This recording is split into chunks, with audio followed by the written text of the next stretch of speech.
Record. There we go. Welcome to Tuesday class, guys. I'm really excited about tonight's class.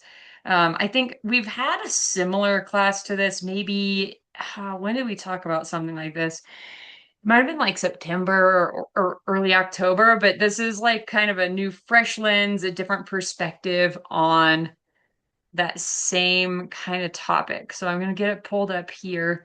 And we're going to basically talk about um, consistency and what that actually means. Because I think when a lot of people think about consistency, they think of like willpower, determination, like gritting it out.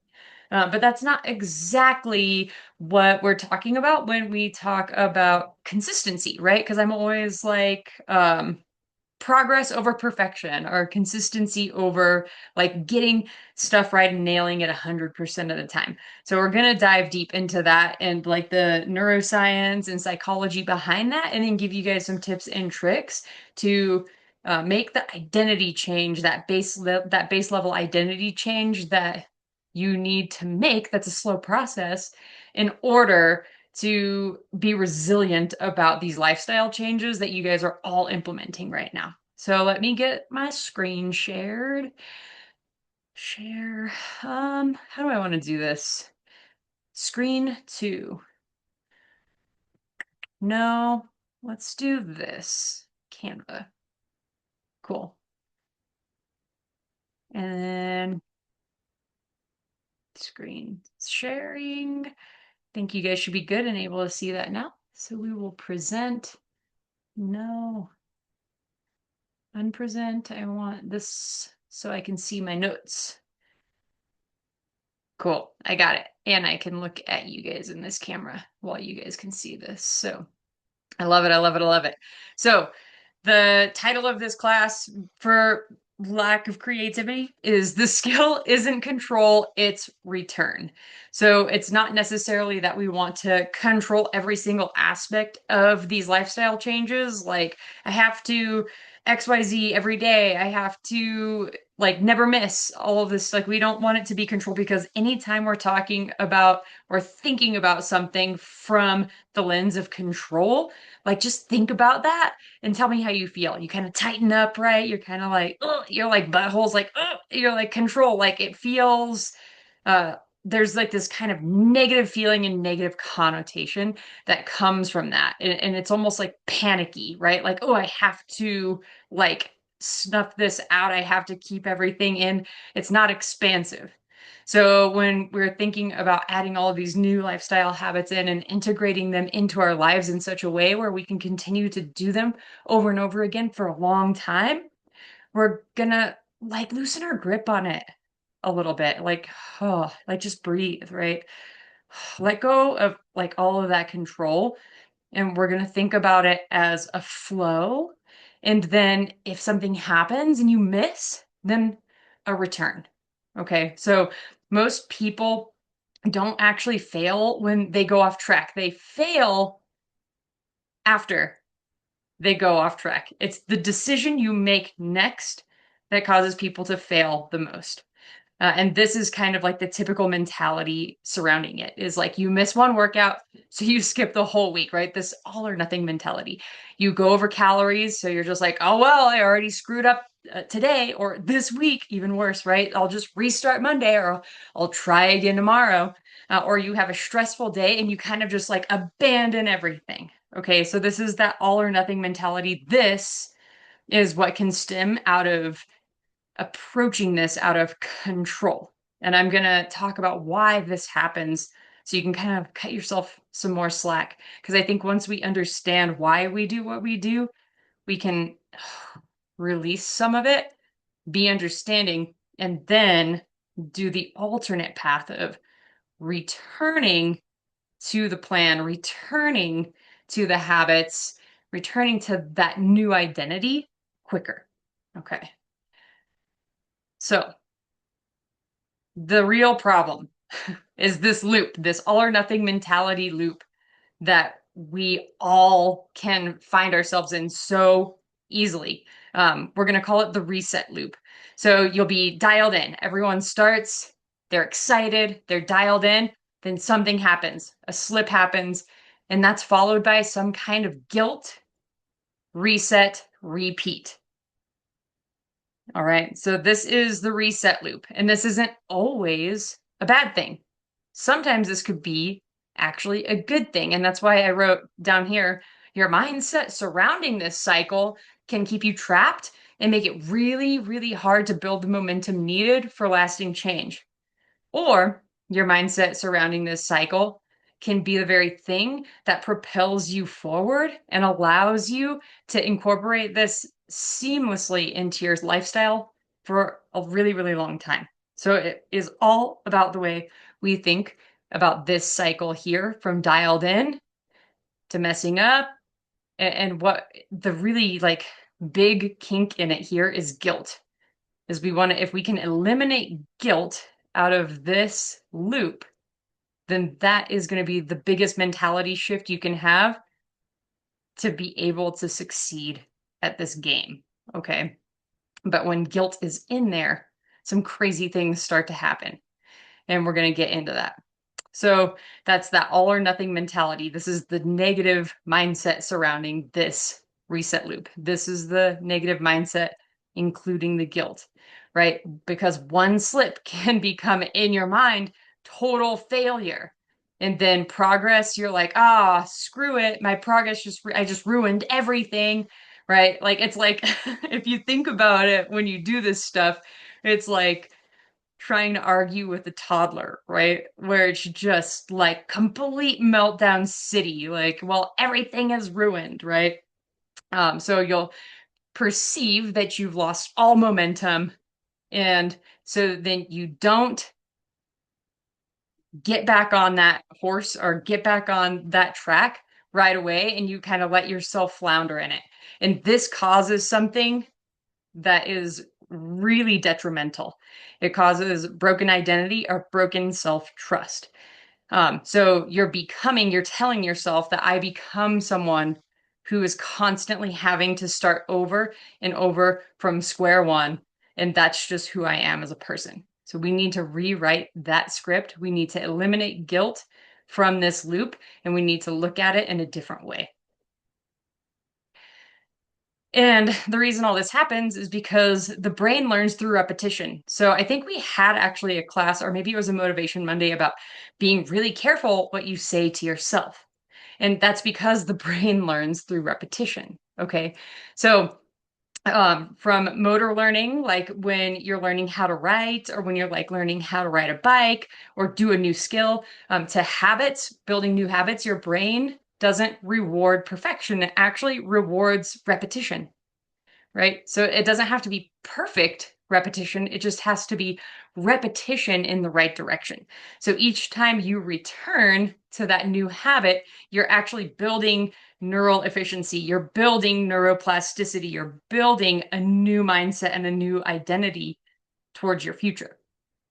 And the best example I can give of this is literally just like um, mindfulness meditation, or like breath meditation, or like a silent meditation where you're sitting. And the point isn't, and some people think this, and you might think this right now, you might learn something right now, this very second. You might think that the whole point of it is just to have a quiet mind. Actually, the point of this silent meditation, this mindfulness meditation, is to keep coming back, because nobody's mind is completely quiet. It's practicing the skill of, when you wander, to notice that and to rein it back in. And the more times that you can do that, that's the repetition we're looking for, right? It's not that we are actually floating away. That's going to happen to every single person. It's how quickly can we notice that our focus has shifted and bring it back to center. So that is exactly what is going to heal this negative feedback loop that so many of us get into, that we talked about here on the previous slide, is to have grace with yourself and notice that you've kind of gone off course faster. Because I think I already said this once, but your brain doesn't reward perfection, it rewards repetition. So behaviors are going to be strengthened through basically repetition. I used neuroplasticity because I didn't want to write repetition 800 times on this slide, even though maybe I should have. So each repetition is going to build that neuroplasticity. These two are kind of the same. And then consistency is actually not how often you're perfect and never miss. It's how often you miss and then more quickly return, just like in that mindfulness meditation. Okay. So what you're actually training here is every response reinforces one of two basic patterns. When you fall off or when you aren't perfect and you say, F it, I'm just gonna, like, I think I was coaching a corrections officer a long time ago. And she was just like, I ate 5 donuts today because they were just there and I ate one and I thought, screw it, I already messed up. So I ate 4 more. And I was like, okay, this is exactly what we're trying to stop. So, but when we actually do that, when we have one donut and then we're like, screw it, I'm just going to have all the donuts because I already messed up, we are actually training this other reinforcement pattern. They're both reinforcement patterns. One's just negative, right? So when you delay action to return to baseline, to return to those actions that you know you want to take to become the best version of yourself and go in the direction that you've set, you're actually training your brain to respond with a delay, with avoidance, and with emotional decision making, which we don't necessarily want, right? Because emotional decision making sometimes, I'm not going to say never gets us to where we want to be, but most of the time it probably doesn't, right? So this negative reinforcement pattern looks like delay, all or nothing mentality, black or white thinking, that kind of fuck it mentality. And then it's going to go down the line to training avoidance. Okay, so I use the example here of training. But it could be anything, right? Donuts, don't stopping eating donuts delay, stopping eating donuts avoidance. Well, I already did it once, so I might as well just eat the rest of these things throughout the course of the day, right? So delay to avoidance to emotional decisions being made to trust, self-trust being broken, and you forming the identity to yourself of a person who continuously can't do the thing that they said they were going to do. So you can see how this just like keeps going back around and around, and you're stuck in this vicious cycle, right? But there's another vicious cycle that we can get stuck in that can be more positive. And I made this one small. I guess I really wanted to like hone in on the negative here. Like, don't do this. But we all do this. Um, we all do this. Like, I probably need to work on this personally with drinking freaking water, right? Like, I've got my training that, like, all this other stuff is super dialed in, but I have a problem with drinking water. See, and look, now I'm even saying that. So it's like my identity surrounding drinking water is I wake up every morning, I intend to do it, and then I come up short day in and day out on water. So I'm just reinforcing over and over again that I'm a person who struggles with water. But tomorrow, actually, today, look at this. I'm going to say I am a person who is a water drinker. I am a person who drinks 110 to 120 ounces of water a day.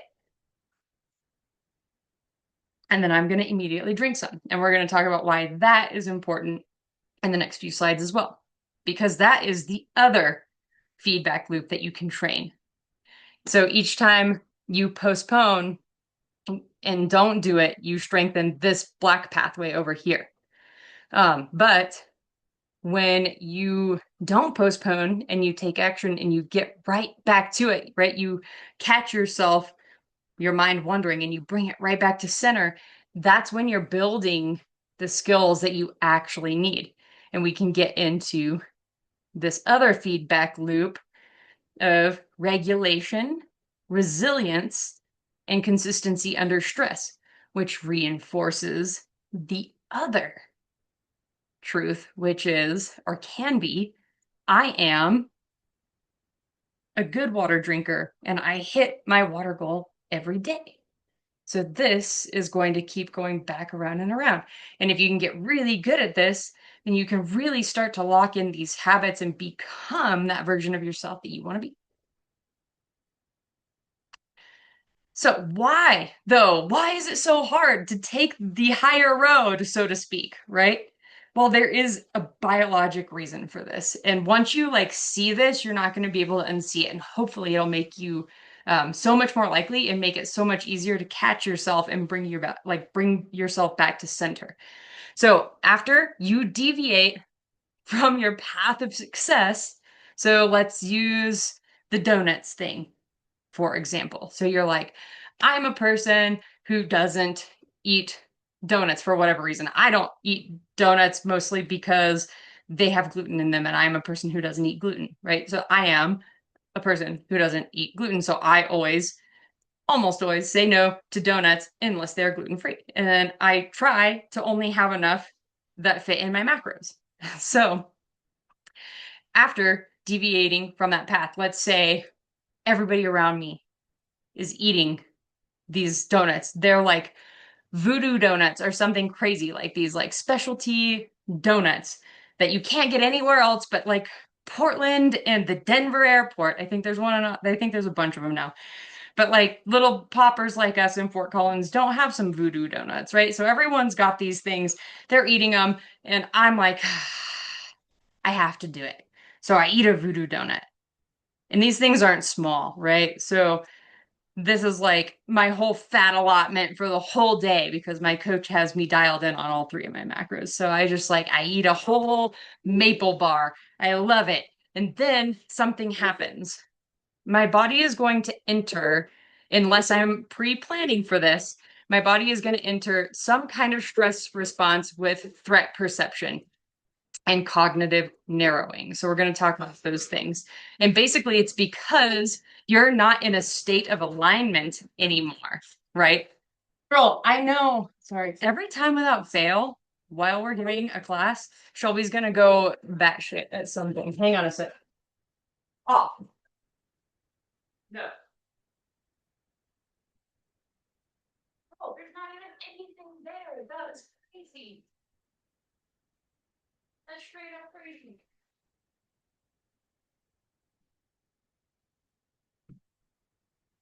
Okay, senile dog. I'm sure there was something there, but we close the blinds so that can't happen again. Um, all right, where was I at? Okay, so you do a thing you didn't plan on doing, it's not part of your identity. So something happened. You're out of alignment. So whether you feel this consciously or not, you are going to have this stress response. So the stress response is going to activate the second that you're out of your good loop, your loop of like, this is who I am, this is what I do, right? So you break that. You're like, this is who I am, and this isn't what I did. So now I have some sort of stress response and threat perception of like, this is a threat towards my identity, right? That's crazy when you think about it like that.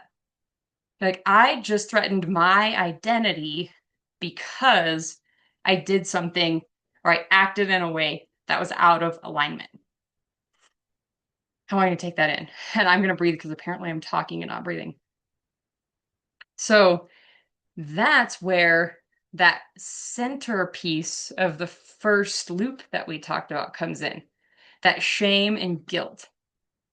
Boom. So you have this threat perception against your identity, and you feel shame and you feel guilt. And the next thing that's going to happen is this cognitive narrowing. What does that mean? It's basically your brain becoming more focused on the short term relief of like, how can I basically balance this discrepancy as quickly as possible with like I don't want to feel this like this discomfort anymore. So I'm gonna fix it and I'm gonna take the easiest way out to be able to do that. And it's something when this happens, it makes you less able to think about the long term and you're just like, how can I fix this right now? So, as you can see, dang, this is biologically wired into me to have the urge or the impulse to feel shame and guilt when I do something that is against who I say I am as a person. Yes, it is because it's a threat response. It's like a tiger might as well be chasing you at this point because our body physiologically kind of responds the same way to all of these threat perceptions. So now that you understand that, you can see that the problem isn't necessarily discipline at this point. It's just a dysregulated system trying to feel safe again.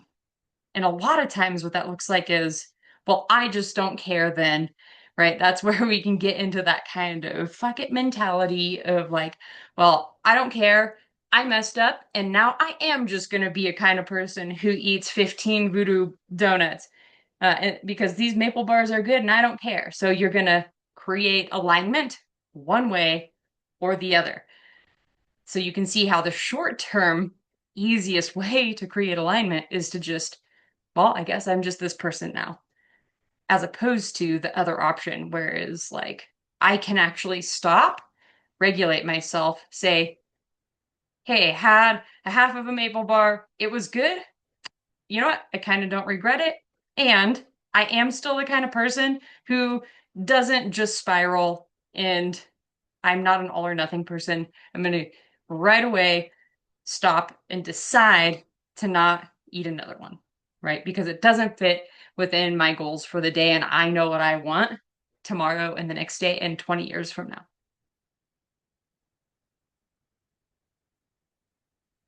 Good. So the biology of return, right? So is that second option of regulating and coming back to who you are so that cycle's not broken anymore. So there's two, we talked about this delay response, right? A lot. We talked about stress increases, avoidance increases, identity weakens. We want to avoid this. The biology of return looks different. We return quickly to the identity that we tell ourselves we are, to the identity we want to have. And when we're able to do that, we can reduce stress, maintain momentum, and reinforce that new identity. So basically, what I'm saying here is that your speed of return back to that baseline is going to determine your trajectory of success. And the people who are the most successful are the ones who return to their identity the fastest. Now, let's see if I had any other notes there. I don't think so. Okay. So the people who return to that identity the fastest, they're the durable ones. They're the ones who can, right, remove guilt from the equation. Because if you don't feel that guilt, if you're like, hey, stuff happens, but that's not who I am all the time. I did this thing, or I missed training, or whatever it is, right? That's okay. I have grace with myself, and I know that I'm not going to do it again because I'm going to pick right back up where I left off because that is who I am. They don't feel that level of guilt. They have compassion with themselves and they're able to return right back to it because they don't shame spiral. Okay. So this is what they do. They don't actually avoid mistakes. They expect deviation to happen. They expect the occasional voodoo donut to be present and to have fun with life and enjoy it in that one moment in the kind of frame of moderation that also is in alignment with themselves. They minimize emotional charge surrounding the mistake. I wouldn't even call it that. With these people, they wouldn't call it a mistake. They would just be like, oh, hey, I'm not going to get emotional about it. I'm just going to return immediately to what I know I want for myself most of the time. And in doing that, they're able to keep their identity intact. So, what are the steps that are involved in this to avoid that shame spiral. It's to have just grace with yourself and expect deviation from time to time is normal, right? And to minimize emotional charge, like don't attach yourself to that deviation as a mistake or a failure, and to not be upset or try not to be upset with yourself about it, and just realize, hey, this is life and I don't have to be perfect, and I know I'm not going to be because none of us are. And then return to the actions of a person who has that identity, return immediately. And these are your steps. So, right, you're meditating and you're like Homer Simpson, you're like jelly donut, jelly donut, jelly donut, jelly donut. And then you're like, whoa, back to center. Like you catch yourself at jelly donut and you come straight back to center. That's returning immediately. And not beating yourself up for it. Because if you're just beating yourself up for jelly donut over here, you bring yourself back to center, but you're still beating yourself up. Are you really centered? No, you are not. You're emotionally charged. You're in a shame and guilt spiral. So you're just like, oh, that's okay. Everyone thinks about jelly donut from time to time. I'm coming back here. And then you don't have that emotional baggage attached to it, right? So the return protocol. So we're going to take it one step deeper because that was a little vague. So when you slip or when you lose your focus, we're going to say that because I think we want to make all of this language like way less emotionally charged. So when you lose focus, we're going to follow this four-step framework to get back on track as quickly as possible. I wrote immediately. But it's going to take time. It's going to take time to learn and to practice this, right? And that also is something that you can't attach guilt to yourself surrounding. Like it's going to take the time it takes, and every time it's going to get faster and faster. But the biggest key is removing that emotional charge and taking swift action after you realize it and you catch yourself. So don't negotiate with yourself or wait for the right moment.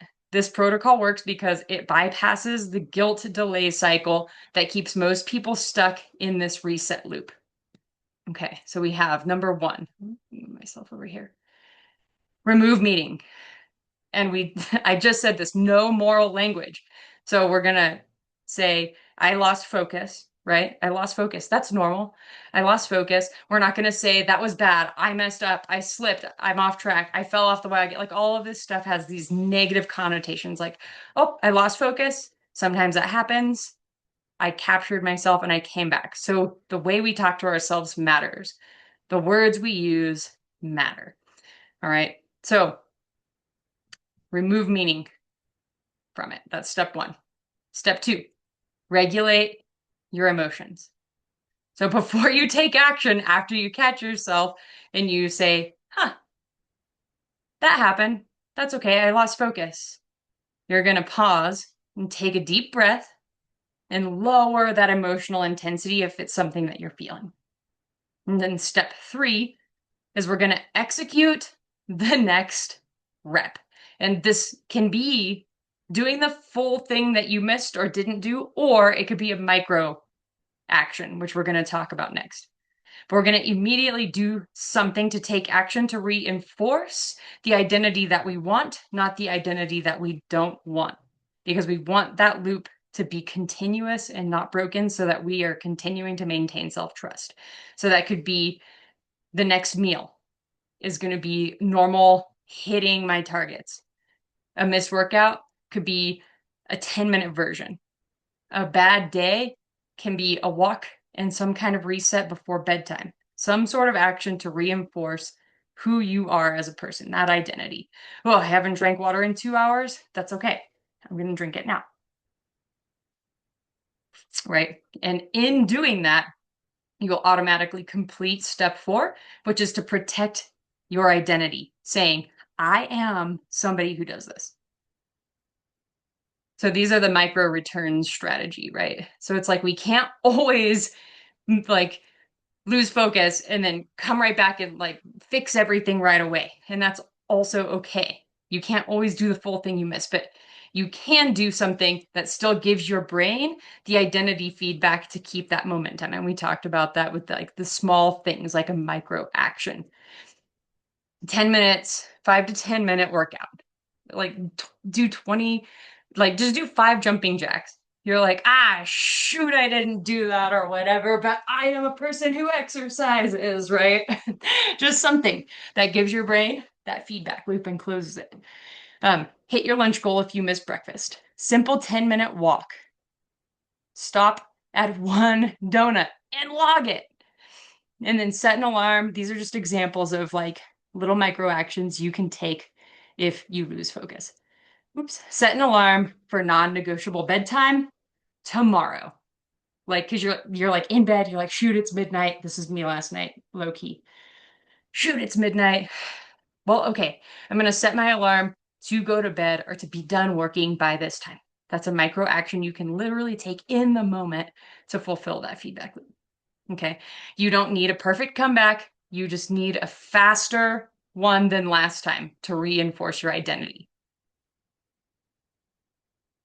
Cool. So the return rule. This is like a tool you can use to define your own rules of engagement now. And I'm going to change the language here. I wanted to do this the whole time I was writing it, but I just like couldn't think of anything. I'm glad we have. So when I lose focus, I will blank within blank. This removes decision fatigue, it eliminates emotional negotiation, and it shortens your return timeline. If you already have something you are pre-committed to, so if you pre-commit to your comeback before you need it, it's going to be so much easier. And this is going to be part of your homework.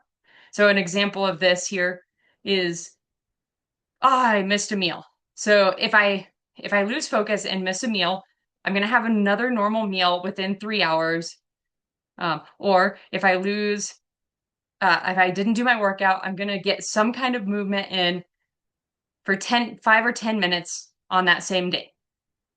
Maximum 2 days off. Like if you miss your workout, right? I'm going to get it in within the next 2 days. So you're going to have some sort of rule of engagement of what makes sense for you in your life.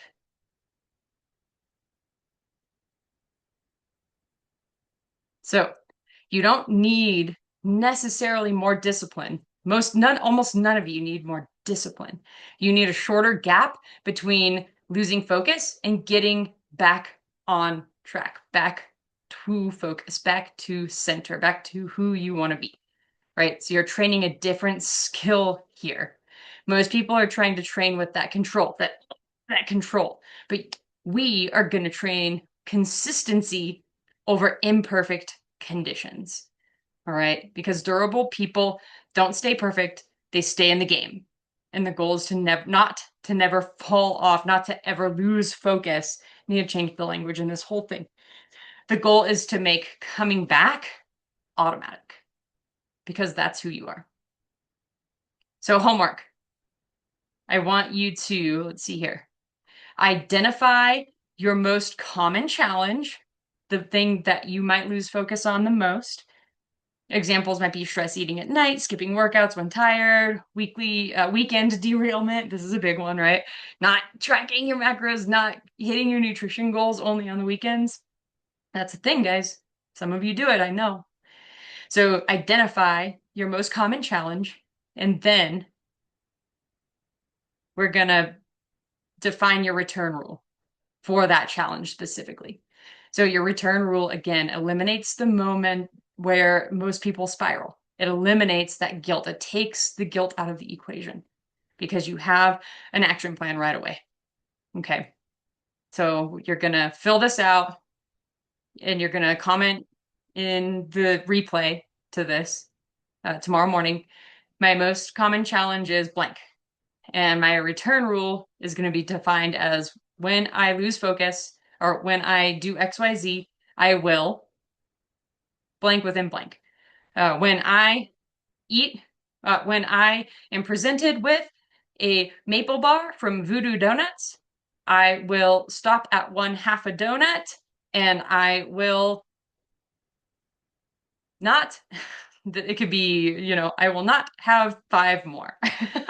Something like that. And within the next 3 hours, I will have a full meal with all three macros, something like that. Be creative. But I really want you to guys keep this super duper simple. Okay. The non negotiable rules for your rule is it must be simple. It must require something that gives you immediate feedback of action of who your identity is to reinforce that. It must require low effort and it must remove decision making. And you're going to be doing that just by writing it and having it in your brain. Okay. So you don't rise to your goals. We say this in the military. Rise, you don't rise to the occasion. You don't rise to your goals. You fall to the level of your systems, especially on your worst days, right? We always say it like you are going to fall to the level of your highest training, right? You're not going to just be able to do something that you've never really practiced. So the goal, again, I've said this over and over again, the goal isn't to stay perfect. The goal is to remove the gap between the old and the new identity and to reinforce the new one with repetition over and over again. All right, any questions?